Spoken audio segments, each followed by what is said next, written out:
From Laguna Imperial Center. Salamat po, Panginoon, at nakatatayo ako sa inyo dito. Share ko lang po sa inyo ang calcium na ang benefits nito sa akin. Since meron po akong colostomy, hindi po normal sa akin na makakuha ng nutrient at saka mga essential sa katawan.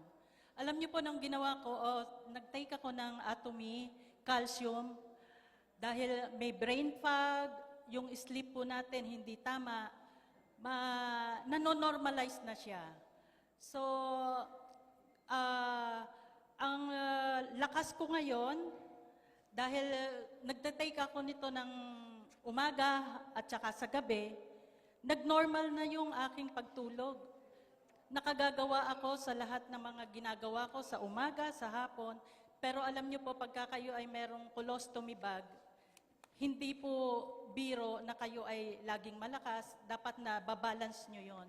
Pero since meron pong support at na-invento nga itong Atomy Calcium, marami po akong nagagawa sa umaga, sa hapon, kahit sa pagtulog, na-normalize na po yung aking pagtulog.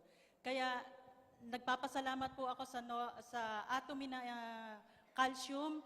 Maraming benefits ang naigagawa nito sa akin. Yung brain fog, lalong-lalo na po ito, nung hindi po ako take ng calcium, yung kuko o yung mga nails ko, lagi pong nagbe-brittle yun. Ngayon, normal na siya. Kasi nga po, dahil sa pag-take natin ng Atomy, napakalaking benefits po nito sa akin. Lalo na pagka yung tulog, malaking bagay po sa akin to. At saka po talaga sa awa ng Panginoon, nagpapasalamat po rin ako sa Laguna Imperial kay Ma'am Michelle. To God be all the glory. Salamat. Thank you so much, Miss Evelyn, for sharing.